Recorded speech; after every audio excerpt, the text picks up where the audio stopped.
¿Cómo les va?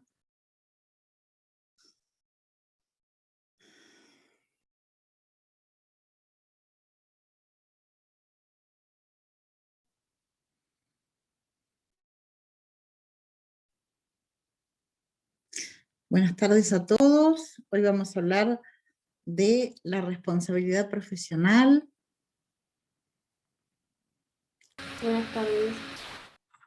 Estoy tratando de activar la cámara.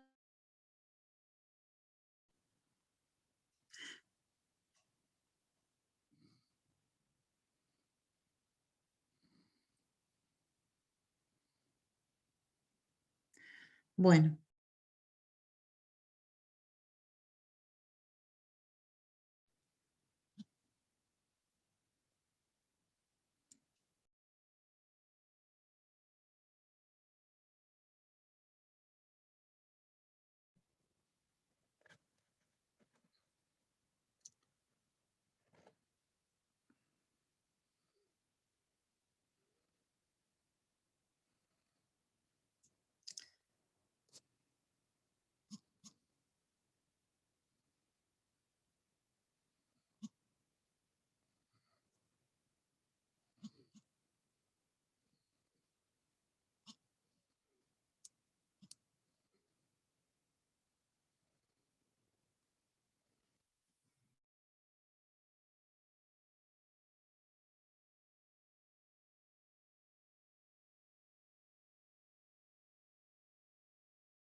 bueno, ahora sí, me parece que me pueden ver. Espero que me vean.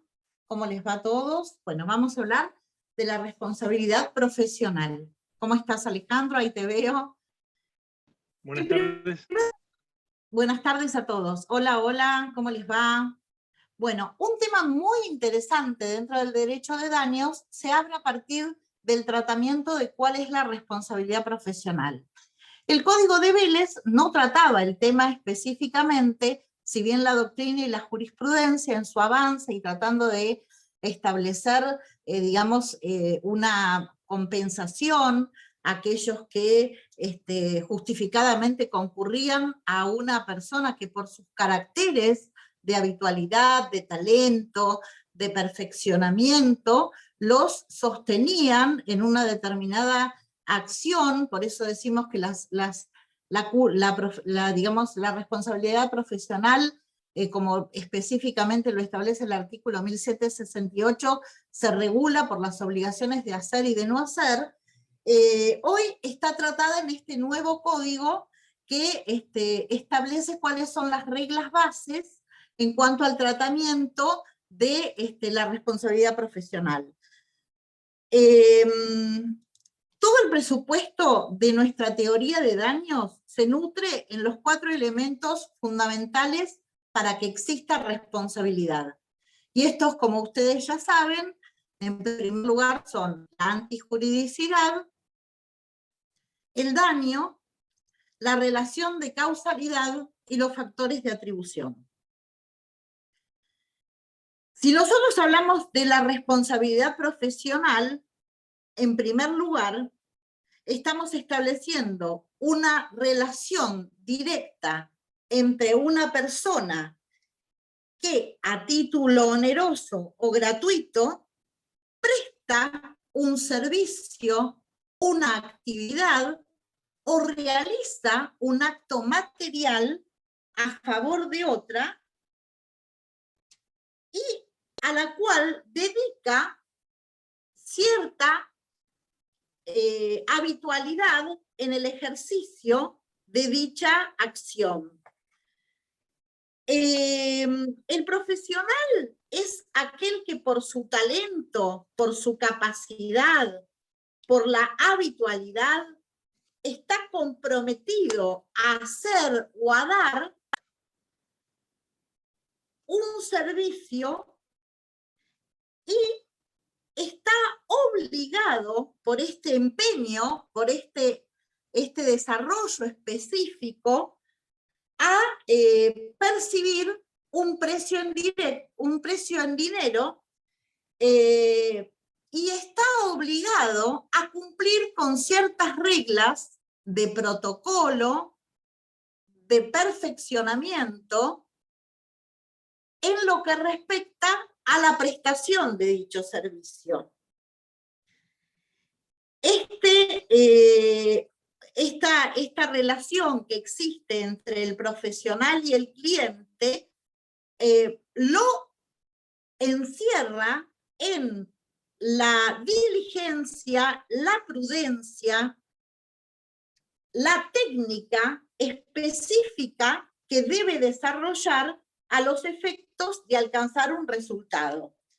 Esta problemática de las profesiones liberales viene desarrollándose a lo largo del tiempo, intentando darle una respuesta a los que se ven afectados.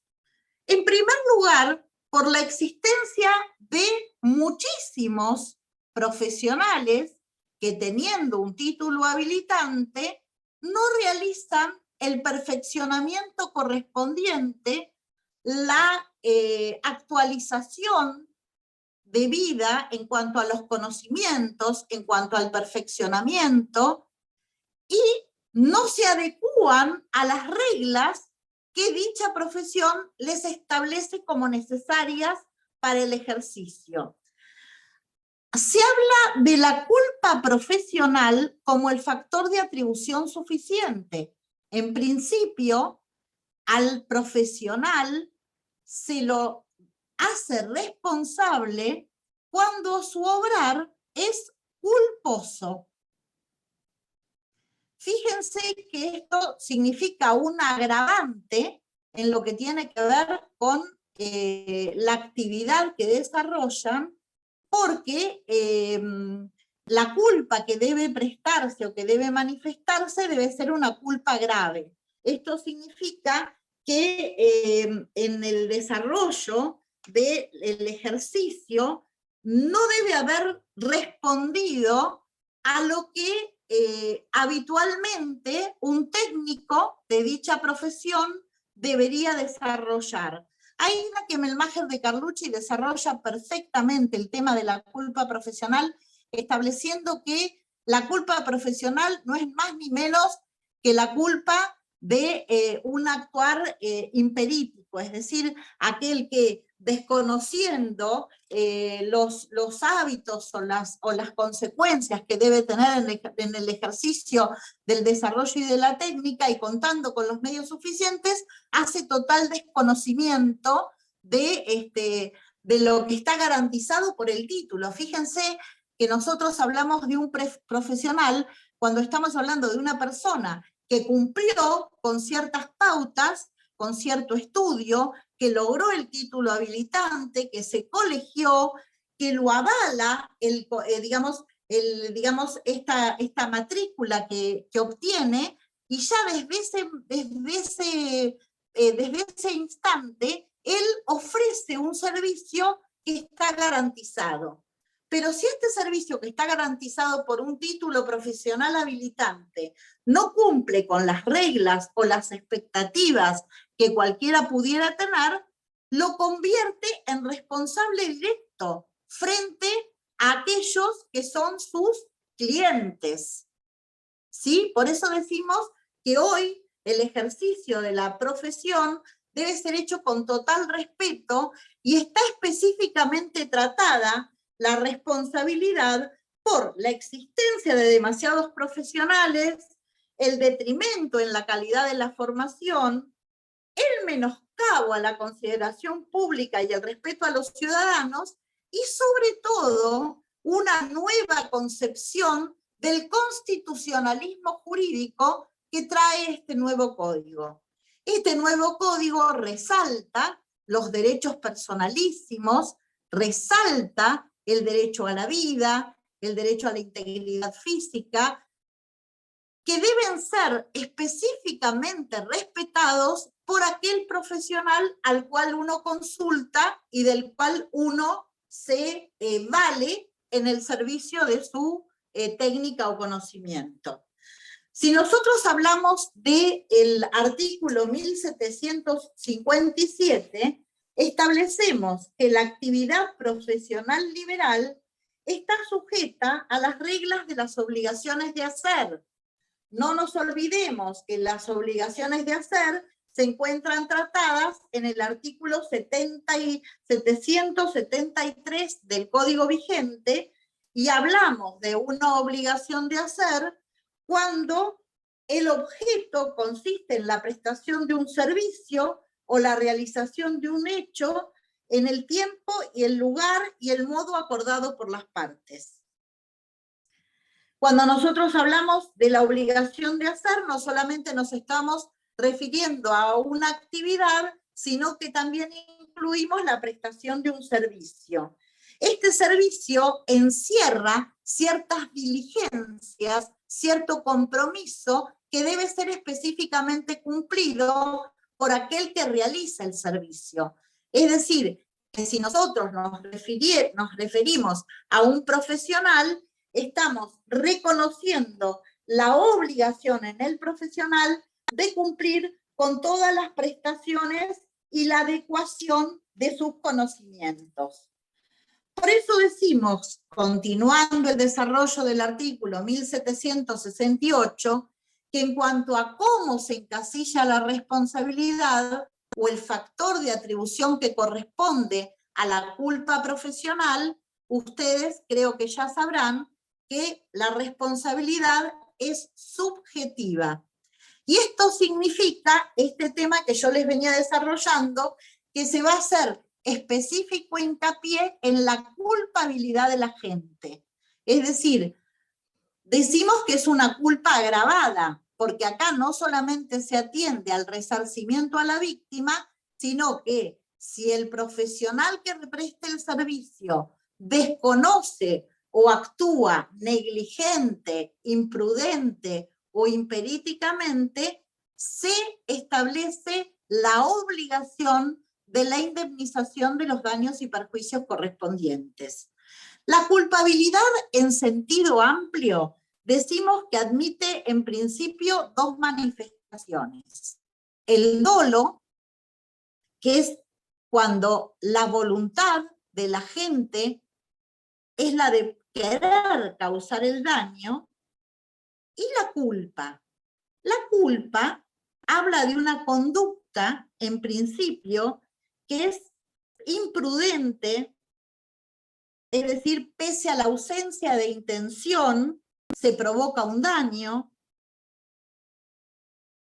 es negligente porque no se presta la atención debida a las circunstancias de persona, tiempo y lugar y se provoca el daño, o es imperítica, es decir, no se presta la atención suficiente en cuanto a la calidad de formación, a la solvencia técnica, el respeto que debe preservarse al adquirir un cierto conocimiento. El juicio de reproche con el cual tiene la mirada el juez al momento de determinar si existió o no mala praxis, va a ser severo porque el profesional tiene una responsabilidad agravada.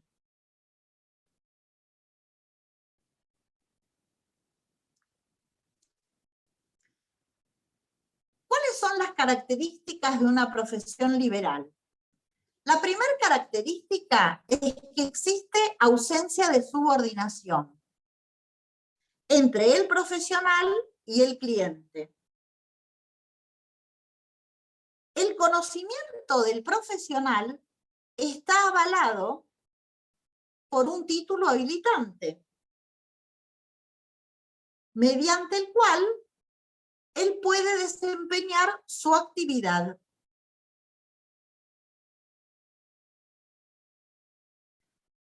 Goza de libertad en el ejercicio de su tarea.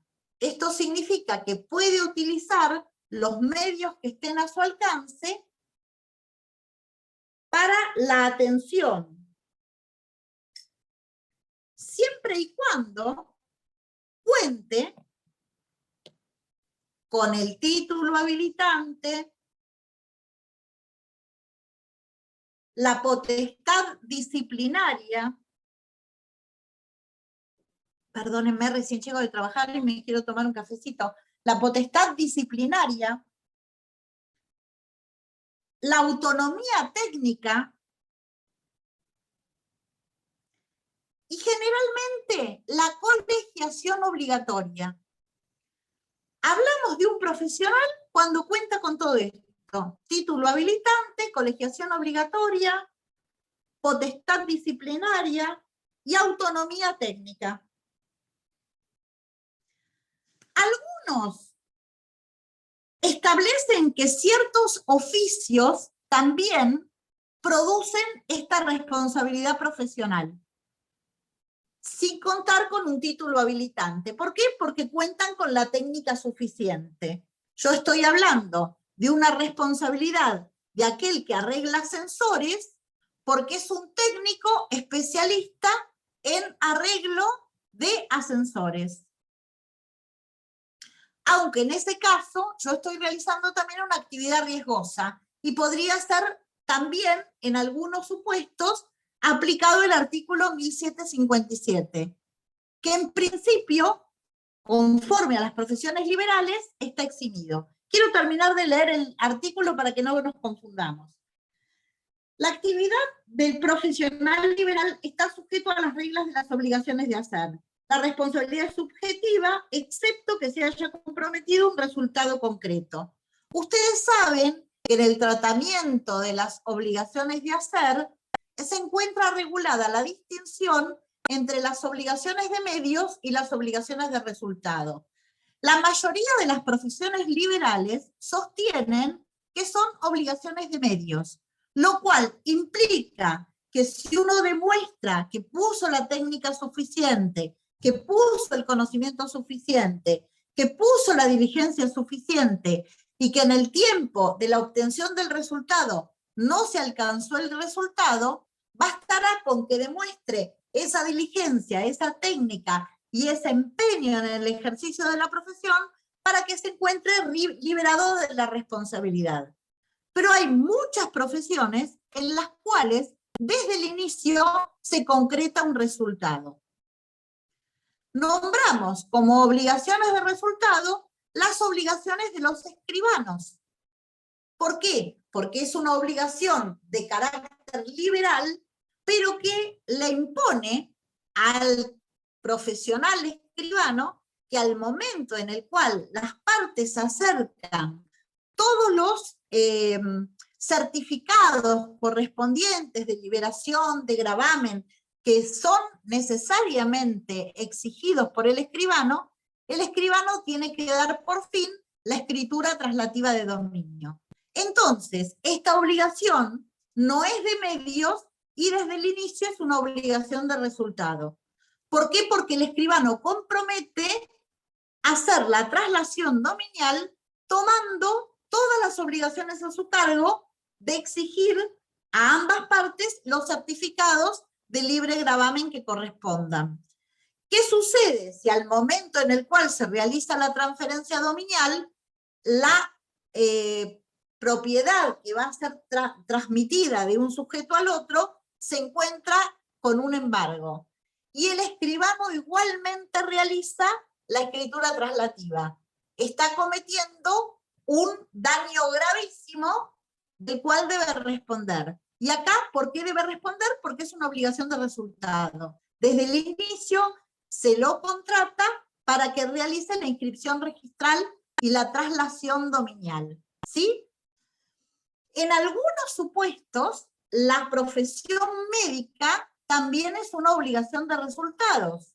Si yo contrato a una clínica privada para realizarme una cirugía estética, yo cuento con un equipo suficiente que garantiza el resultado exitoso de mi operación. Aunque en algunos supuestos, vamos a ver más adelante, la responsabilidad médica puede ser considerada una obligación de medios y no de resultados. Pero en principio decimos que las profesiones liberales se encuentran sujetas a las obligaciones de hacer. Y dentro de las obligaciones de hacer, decimos que muchísimas profesiones son obligaciones de medios. La actividad del profesional se concreta con un hecho material que puede o no derivar en la producción de una cosa. Es decir, en una entrega determinada, por ejemplo, un estudio médico o un contrato. Si yo establezco una relación con un profesional abogado para llevar adelante un juicio de daños y perjuicios, lo estoy contratando por una obligación de medios, porque él en ningún momento, salvo que cuente con todas las pruebas a su favor, puede asegurarme el éxito del resultado. Y acá la obligación que ejerce el abogado sobre su cliente, también tenemos que distinguir si el abogado lo realiza como un patrocinante o como un apoderado. Las diferencias jurídicas entre el patrocinio y el mandato son que el patrocinio letrado, en principio, solo establece la responsabilidad de parte del profesional de asesorarlo correctamente, de presentar en tiempo suficiente los escritos, pero que van a estar firmados también por el cliente. En general, en juicios de gran envergadura y por una cuestión de celeridad y de comodidad para ambas partes, los profesionales, algunos de ustedes trabajarán en un estudio jurídico, piden a su cliente que les haga un poder especial de representación y de apercibimiento.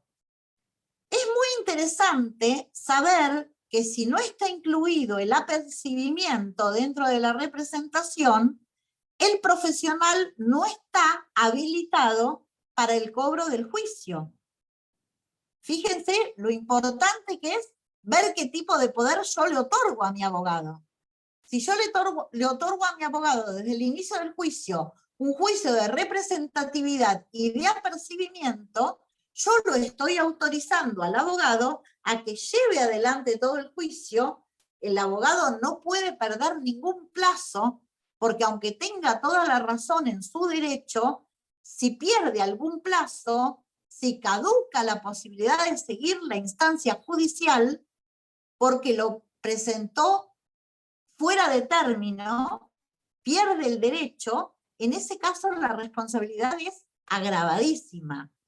Y si el abogado tiene un poder especial de representación, pero no de apercibimiento, tampoco está autorizado, al momento de la conclusión del conflicto, a cobrar lo que fuera a favor de su cliente. No sé si me entienden, hay distintas posibilidades dentro de lo que es el tema del ejercicio profesional del derecho.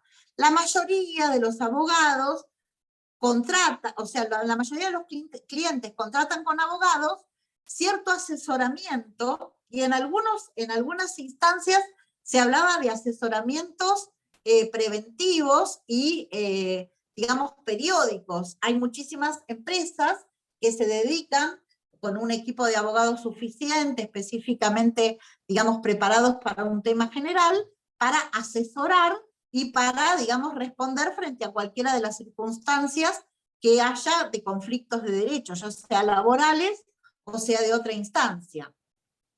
Pero en principio decimos que la obligación que tiene el abogado sobre sus clientes es una obligación de medios, no de resultado, salvo que se lo contrate al abogado para contratar la redacción de un contrato de locación, o un contrato de franquicia, o un contrato de cualquier tipo de contrato, de donación, de franquicia, de suministro. En ese caso, la elaboración del contrato sería una obligación de resultado.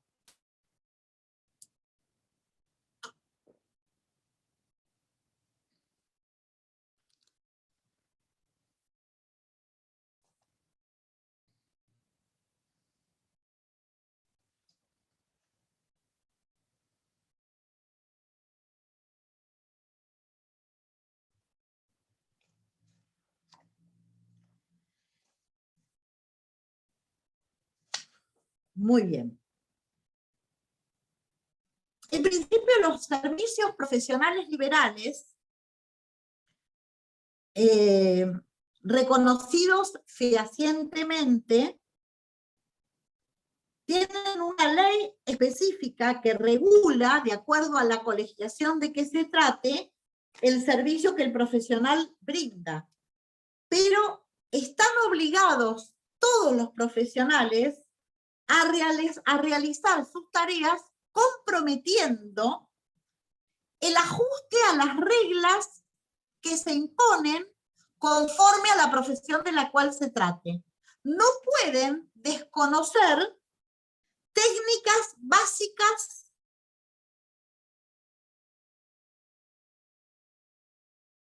es decir, el conocimiento adquirido no lo pueden desconocer al momento de la aplicabilidad de la profesión a su cargo.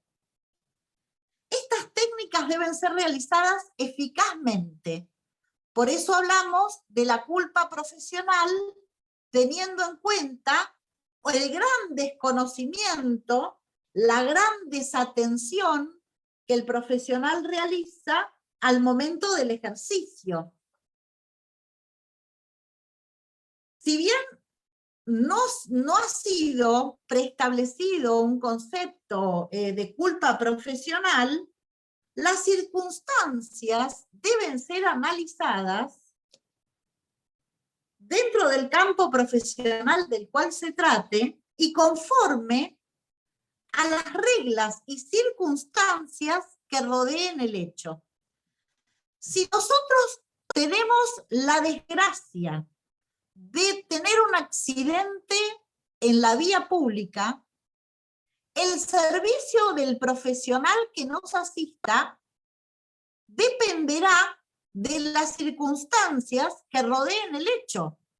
Si yo estoy en un lugar, en una ruta deshabitada, donde hay un pueblo cercano, y me asiste un profesional y me lleva a la sala más próxima para darme los, digamos, las atenciones correspondientes y me salva la vida, no es lo mismo a que yo contrate a la clínica del doctor Aubone para que me haga una determinada operación que ya está programada, que tiene una fecha, que tiene una historia clínica, que tiene un seguimiento de paciente. Fíjense que es muy interesante en el ejercicio de la profesión médica, que es la que más se ha visto afectada por los juicios de mala praxis, ver en qué circunstancias llega el paciente a la atención. En un caso de urgencia, donde hay un diagnóstico precoz, donde no se cuentan con todos los historiales clínicos necesarios, no se pudieron realizar los prequirúrgicos, la primera obligación del médico es salvar la vida, procurando con los medios que están a su alcance el sostenimiento y el seguimiento de la atención.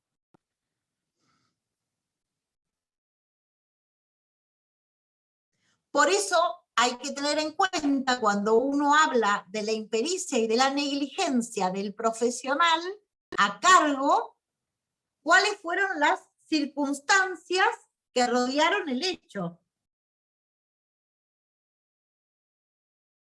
Si yo hablo de una operación programada en un lugar determinado, cuya garantía es real, porque su nombre avala el éxito, estoy frente a una obligación de resultado, aunque se trate de una cirugía. Por ejemplo, en el caso de una cirugía estética. Fíjense la cantidad de profesionales que se han visto, acusados por la no obtención de un buen resultado frente a una cirugía de carácter menor, como es una cirugía de nariz.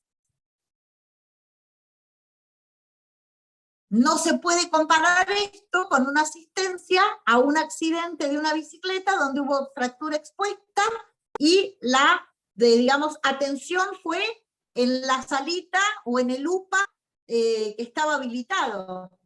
No sé si lo entienden. Entonces, es muy interesante establecer cuáles son las circunstancias que rodean el hecho. No es lo mismo en materia de derecho un asesoramiento profesional que el seguimiento de un juicio. Por un asesoramiento profesional, yo tengo que exigirle al abogado que ponga al servicio del cliente todo el conocimiento sobre el tema específico que se va a tratar, y en ese caso su responsabilidad va a ser de medios, porque él va a atender a la circunstancia que se le está exigiendo y al conocimiento que él debe proveer. Si el profesional al que yo consulto no está actualizado y no sabe de la reforma del Código Civil y Comercial, bueno, ahí estamos frente a una circunstancia de mala praxis, porque no contó ni con la jurisprudencia actualizada, ni con el asesoramiento correspondiente al cliente que sí pagó un precio en dinero por ese servicio. Doctor, y si hubiera sido gratuito, ¿cuál es la responsabilidad? La misma, porque él, por su título habilitante, tiene que poner en el conocimiento de su cliente todo lo que se adecúa conforme a la evolución del derecho. Fíjense que por eso uno hace tanto hincapié en las actualizaciones que ustedes como futuros profesionales tengan que tener para procurarle a sus clientes un buen asesoramiento o un buen servicio jurídico. Uno nunca termina de aprender. Siempre hay avances y hay una progresión que nos permite estar actualizados, no solamente a nivel nacional, sino también a nivel internacional. Es muy interesante saber qué es lo que está sucediendo en el mundo con determinados temas puntuales. Por ejemplo, fíjense que este G20, que está hablándonos del calentamiento global, nos impone a todos los que estamos frente a un medio ambiente deteriorado la responsabilidad de saber hasta dónde y hasta cuándo yo soy responsable de lo que está sucediendo. Hablamos, por ejemplo, de la responsabilidad de un ingeniero, y un ingeniero tiene que hacer un campo de estudio sobre el lugar donde se va a construir un determinado edificio para dar la seguridad y la certeza de que este edificio va a prestarse para los fines determinados por un tiempo prolongado. Tanto el ingeniero como el arquitecto responden por culpa agravada por los deterioros que se produzcan en esa propiedad durante el transcurso de 20 años. Si un ingeniero realiza una explosión porque tiene que demoler un edificio, esa explosión debe contar con todas las adecuaciones suficientes para que no haya consecuencias dentro de un diámetro de determinada cantidad de cuadras. Si yo realizo una explosión imprudentemente para demoler un edificio y a consecuencia de esta explosión se destruyen otros departamentos, las circunstancias que rodean el hecho van a convertir en responsable directo al ingeniero por no haber hecho el estudio de suelo ni haber tomado en cuenta las consecuencias que podía provocar dicha explosión. En materia de obligaciones de vigilancia o de seguridad privada, el empresario asume la obligación de medios y no de resultados, porque es un mecanismo para prevenir la comisión de delitos. No garantiza si se van a producir o no delitos. Sí garantiza que él va a poner los medios o arbitrará las medidas de seguridad suficiente para que el sistema funcione lo más eficazmente, con el propósito de disuadir a los delincuentes. Pero no es que si yo contrato a la agencia de seguridad, no sé cómo se llama, Mercadilla, me parece que es una que está en el mercado, eso me asegura que no va a haber delitos. No, no, no. Yo contrato a la agencia de seguridad, sé que va a haber rotando permanentemente un servicio de seguridad o de vigilancia, pero es una obligación de medios, no es una obligación de resultados. Siempre la responsabilidad es de naturaleza subjetiva. Solamente se podrá establecer la responsabilidad si se demuestra que a pesar de la contratación nunca pasó ningún servicio controlando el lugar.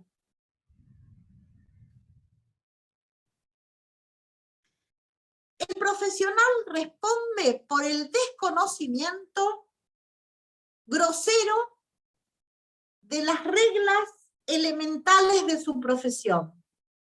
El profesional responde por el desconocimiento grosero de las reglas elementales de su profesión.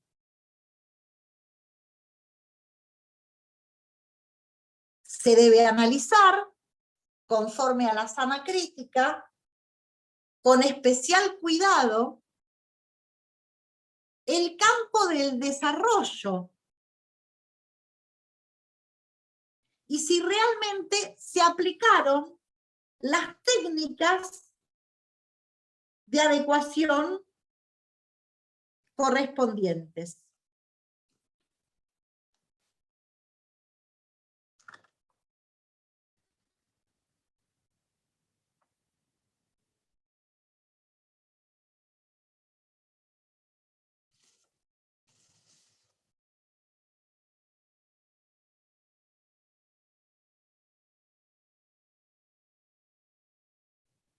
La teoría clásica de las obligaciones de medios de De Moog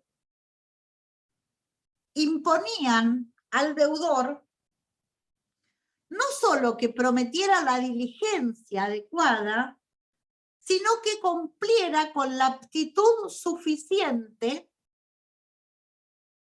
para alcanzar el resultado. Esto es lo que compromete al profesional. Tener la aptitud suficiente para alcanzar el resultado. Bastará con que el profesional demuestre, conforme a las circunstancias del caso, que su ejercicio se adecuó conforme a la técnica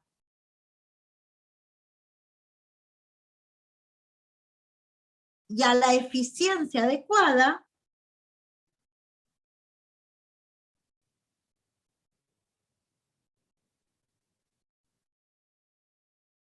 para lograr la liberación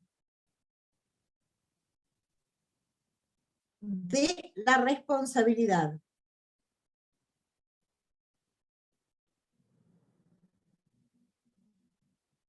Nuestro código hoy no divide la responsabilidad contractual de la extracontractual.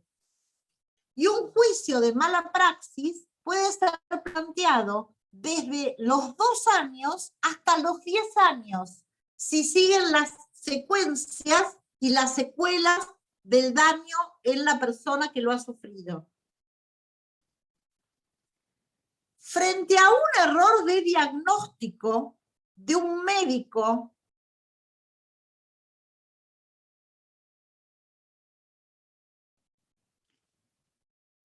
que contaba con la historia clínica del sujeto paciente, un error de diagnóstico en un médico que cuenta con una historia clínica, el daño es injustificado. Y en principio, la apreciación subjetiva es discutible, porque aquí se podría establecer o dolo agravado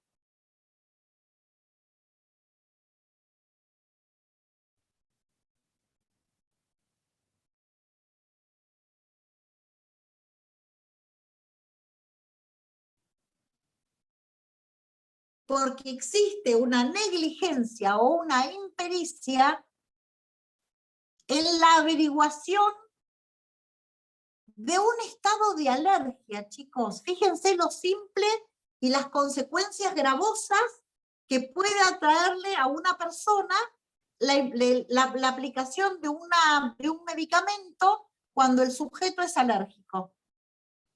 Si hay una historia clínica, si hay, digamos, un cierto seguimiento, de ningún modo se puede justificar que el paciente fallezca por alergia, por asfixia. Es inaudito. Los médicos deben seguir ciertas reglas y se establecen ciertas diferencias también. Si la medicina es de carácter estatal, porque lamentablemente hay mucha diferencia entre lo que significa un servicio profesional en un hospital donde no se cuentan con muchísimas, sobre todo ni en Mar del Plata ni en Buenos Aires. Hay determinados lugares donde el hospital es el único lugar al que concurre el paciente y no cuenta con insumos. ¿Por qué? Porque no hay presupuesto. A una clínica privada específicamente establecida para el diagnóstico, por ejemplo, de problemas intestinales o gastrointestinales o problemas de cáncer de colon. Vieron que hoy la medicina está muy especificada. Y dentro de los servicios médicos también hay ciertas asistencias que se presentan como como servicios de consumo. Nosotros decimos que en las garantías que existen, por ejemplo, por determinadas obras sociales, como lo son OSDE o SWIFT, no quiero dar, digamos, propaganda a determinadas obras sociales, pero hay determinadas obras sociales cuya prestación asegura un resultado exitoso, en general. ¿Por qué? Porque cuentan con las mejores clínicas, cuentan con un servicio a nivel nacional, y hay otras situaciones en las cuales la medicina se ve expuesta a situaciones de emergencia. Yo los invito a que vayan a un lugar de frontera donde los pacientes son los mismos, porque el humano es el mismo acá, y en la China, en la Quiaca, pero no es la misma la circunstancia que rodea el hecho. Entonces, hay que asegurarse cuáles fueron las condiciones en cuanto a la prestación del ejercicio, en cuanto a cómo se formó el equipo médico, en cuanto a los riesgos asumidos, al sistema de farmacología suficiente. En primer lugar, el médico debe responder por una prestación diligente. Esto significa que el médico debe aceptar los protocolos médicos, las normas del deber de asistencia, las prácticas necesarias que en rigor se exijan para la atención, el uso y las técnicas adoptadas en la misma circunstancia por la práctica médica, y contar con el consenso y el cumplimiento de todos los protocolos médicos que se adecúan al tratamiento de dicha patología. Es un deber de los médicos la prestación diligente. Todo médico debe tener una prestación diligente. Tiene la obligación de informar. Hoy, en materia de medicina, se debe prestar al paciente el deber de información de cuál es su patología y cuál es el tratamiento a seguir y cuáles son las circunstancias conforme a un tratamiento digno y respetuoso. ¿Por qué? Porque el valor de la vida humana es prioritario. El paciente, ante una intervención quirúrgica, debe prestar su consentimiento informado, es decir, debe firmar que asume las consecuencias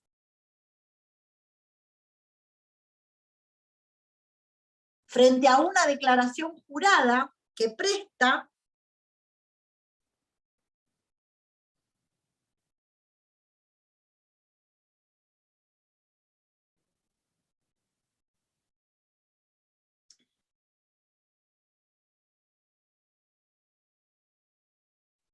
se debe privilegiar la intimidad del paciente, tomando trascendentalmente importancia a la historia clínica del mismo. Fíjense que hay determinadas enfermedades, nosotros ahora lo hemos visto lamentablemente con toda la situación del COVID, el servicio que los médicos han prestado ha sido un servicio humanitario de gran envergadura y han expuesto su propia vida por encima de la de los pacientes y han tratado de priorizar también en una elección tremenda de ver a quién le tocaba la posibilidad de tener un respirador o no, cuando realmente las circunstancias no eran para todos iguales. Ellos, por su deber de ética profesional, debían elegir a quién darle más posibilidades de vivir.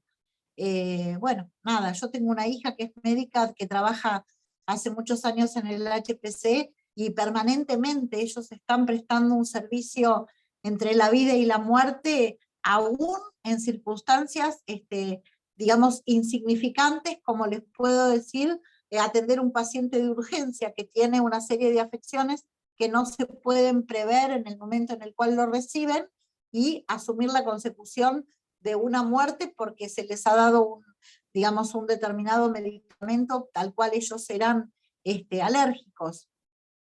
Por eso es muy importante defender la profesión médica y tratar de asistir con cierta seguridad y afán lo que significa el deber de dar vida. Siempre nosotros establecemos la diferencia entre lo que es un asesoramiento jurídico, donde uno puede llevar adelante el caos de una persona que puede quedar en una quiebra, o el asesoramiento médico que puede llevarte o no a la vida. Casi todas las profesiones encierran un compromiso de ejercicio, digamos, respetuoso, digamos, de solidaridad con aquel que nos está contratando, un contador que tiene que llevar adelante circunstancias terribles de una empresa que ha caído, digamos, en quiebra, o que se ha tenido que desapoderar de la mayoría de sus bienes porque no pudo cumplir.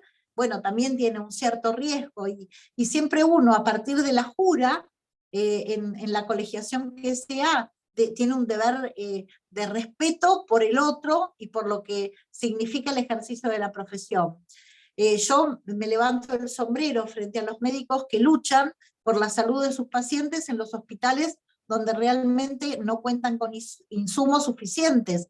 A mí me ha tocado darle a mi hija plata para que tengan gasas en momentos en los cuales el hospital donde ella trabajaba, no el HPC sino otro, estaba desprovisto, el Hospital San Martín de la Plata estaba desprovisto de insumos básicos.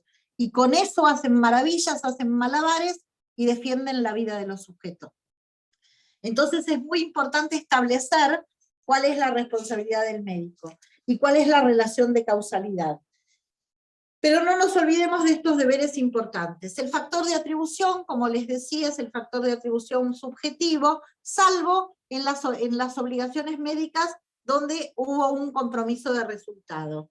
Y en este caso, el resultado va a comprometer ante la, digamos, ante la inadecuación entre el resultado y lo previsto o lo realizado, una responsabilidad suficiente. Generalmente ciertas cirugías estéticas, ciertos diagnósticos, digamos, odontológicos, como por ejemplo los implantes, son obligaciones de resultado.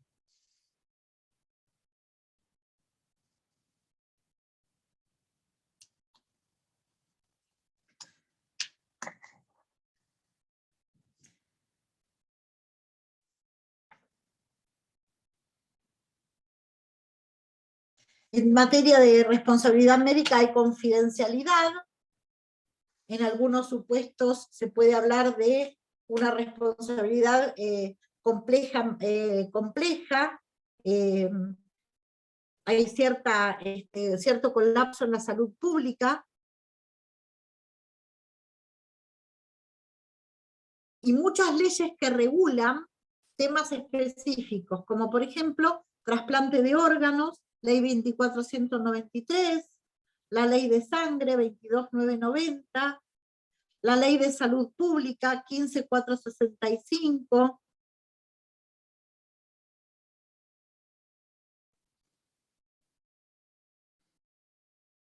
si existiera una actuación médica plural,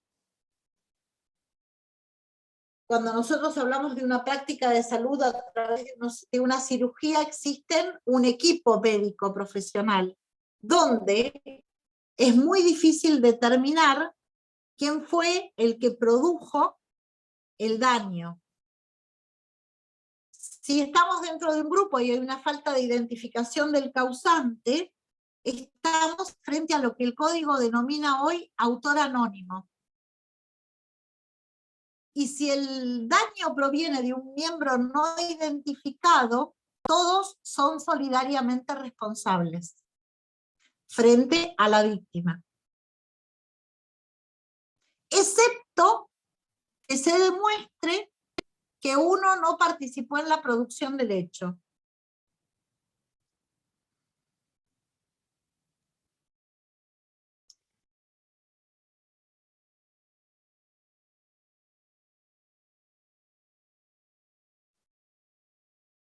Dentro de los equipos médicos puede haber un jefe, o puede que las circunstancias que rodean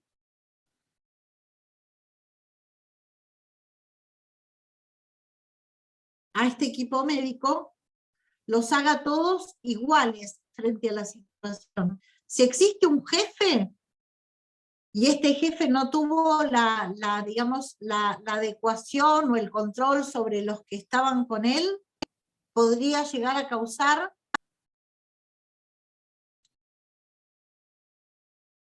o a considerarse a él como el responsable. En general, en materia de cirugías quirúrgicas, el cirujano y el anestesista son los que encuentran mayores responsabilidades en la atención del paciente. Pero en una operación, si no se puede distinguir qué fue lo que lo produjo, se la considera de autor anónimo. ¿Sí? Si yo contraté con un cirujano específico, porque ese cirujano me daba cierta garantía, en caso de que yo tenga que hacer una acción jurídica, la voy a hacer contra el cirujano. Fíjense este cirujano estético Lochoqui, me parece que se llamaba Lochoqui, o ponemos de ejemplo al hombre que le hizo este estudio tan simple que es una endoscopía a la periodista, que tampoco me acuerdo ahora el apellido, pero no me acuerdo cómo se llamaba, la verdad es que en este momento tengo un cansancio terrible y no me puedo acordar, pero lamentablemente estas personas que digamos que contaban con cierto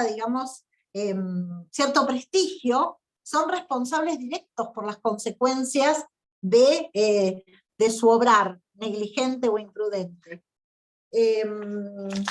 Acá tengo, por ejemplo, un fallo que es muy interesante, que habla de una sala a la cual entra un paciente por fatiga, y en La Plata, provocada a los 8 días del mes de junio del año 2021, hay la causa Pinelo Alejandro contra el Ministerio de Salud, se produce una circunstancia en la cual la persona ingresa a la guardia porque padecía de ciertas complejidades en su cadera, y en primer lugar le realizan una placa, pero aparentemente era una placa de mala calidad, y esta placa hace que exista una diligencia profesional por parte del hospital que provoca en el paciente un tratamiento inadecuado, y en este caso, al tener un tratamiento inadecuado, a la persona se le provoca cierto parálisis en la pierna izquierda. Fíjense cómo de una radiografía mal sacada y un diagnóstico inadecuado y una aplicación de una inyección que no me acuerdo, acá la persona se le da un diclofenac, no sé en qué grado, y ese diclofenac le toca un nervio, y la persona estuvo 3 meses con la pierna paralizada. Este diagnóstico se provocó por una mala radiografía. Y el médico, que era un practicante, procedió en la guardia a aplicarle un diclofenac, que es un tratamiento común, de acuerdo a lo que el VADEMECUN establece, para que ante cierto dolor y ante ciertas circunstancias, yo voy directamente a la aplicación de lo más lógico, que es un antiinflamatorio. Pero este antiinflamatorio se le aplicó en una circunstancia donde la persona no podía recibir digamos, ese tratamiento, y durante 3 meses la persona estuvo con la pierna inmovilizada. Bueno, al abogado que le consultaron, inició un juicio y debió responder el sanatorio, creo que era el hospital de San Isidro, por la mala praxis, y porque esa persona, fíjense que hoy en materia de daños, no solamente se reclama el daño emergente, el lucro cesante, sino la pérdida de chance. La persona había dejado de trabajar y había dejado de generar dinero para su familia. ¿Quién respondió? Digamos, el hospital que produjo tal inadecuación en el tratamiento. Decimos, por último, para terminar esta clase, que la responsabilidad profesional es aquella en la que incurren quienes ejercen una profesión al faltar a los deberes especiales que se les impone. cuando el profesional omite las diligencias correspondientes a la naturaleza de su prestación, esto es lo que dice el fallo, ya sea por impericia, imprudencia o negligencia, falta a su obligación y se coloca en la situación de deudor culpable.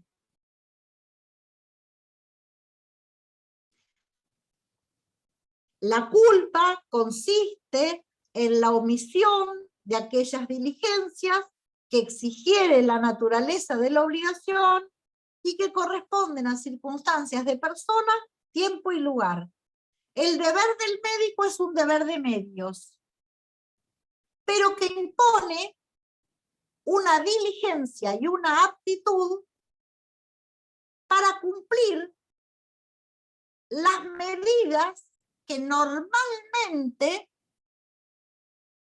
conducen a un resultado esperado,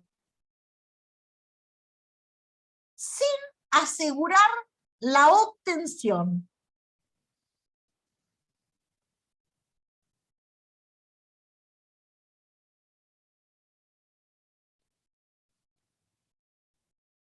Bueno, quiero más o menos ordenar.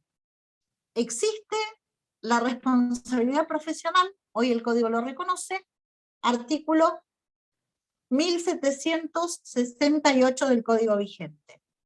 Se la encasilla dentro de una responsabilidad subjetiva. Si bien no existe una definición de culpa profesional, entendemos que la culpa profesional se produce cuando el profesional que tiene título habilitante, colegiación suficiente, adecuación a las normas y prescripciones y protocolos que le impone su normal ejercicio, las desentiende, las ignora o se desvía totalmente de lo que su conocimiento lo obliga a imponer a la circunstancia que rodea el hecho.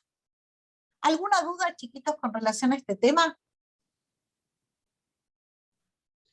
Una consulta, profe. En la parte de características, había quedado anotado título habilitante, colegiación obligatoria, autonomía técnica y me falta una, ¿no? ¿Cuál era? Título habilitante, colegiación obligatoria, conocimientos adecuados. Algo de potestad era. Algo potestad. Potestad en el ejercicio, es decir, cuando uno tiene un título habilitante, tiene la potestad en el ejercicio, que te la da el haber obtenido, o sea, yo cuando empiezo a ejercer mi profesión de abogado, antes generalmente lo hago en asesoramientos barriales, en asesoramientos, lo hice de hecho en asesoramientos barriales, en asesoramientos en parroquias, pero me puse mi estudio jurídico una vez que tuve la potestad habilitante para el ejercicio. ¿Alguna otra duda? Generalmente cuando uno recibe un título, uno jura y se compromete con la sociedad. Por eso nosotros hablamos de la importancia del constitucionalismo. Todos los profesionales, hayamos estudiado en una universidad pública o en una universidad privada, debemos nuestro ejercicio a la sociedad toda. Y por lo tanto tenemos que cumplir con las reglas que nos impone el conocimiento que adquirimos. Algunos entienden que profesión es sinónimo de oficio. Si yo voy a un consultorio de estética y en el consultorio de estética me queman la piel porque me inventaron que me van a hacer un producto infrarrojo para que yo salga bronceada y resulta que esa lámpara me provoca quemaduras de tercer grado, también estoy habilitado a hacer un juicio por mala praxis. ¿Por qué? Porque ellos tienen una habilitación municipal y un curso terciario que les permite tener el título de masajista o esteticista o no sé.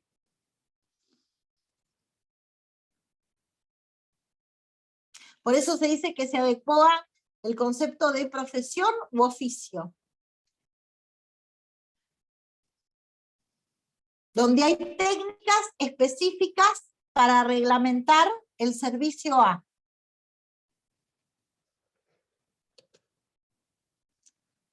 ¿Otra duda? Bueno, nos vemos en el examen, chicos. Éxitos, buen fin de semana. Que descansen. Gracias, profe. Adiós. Gracias, profe. Muchas gracias. Gracias a ustedes.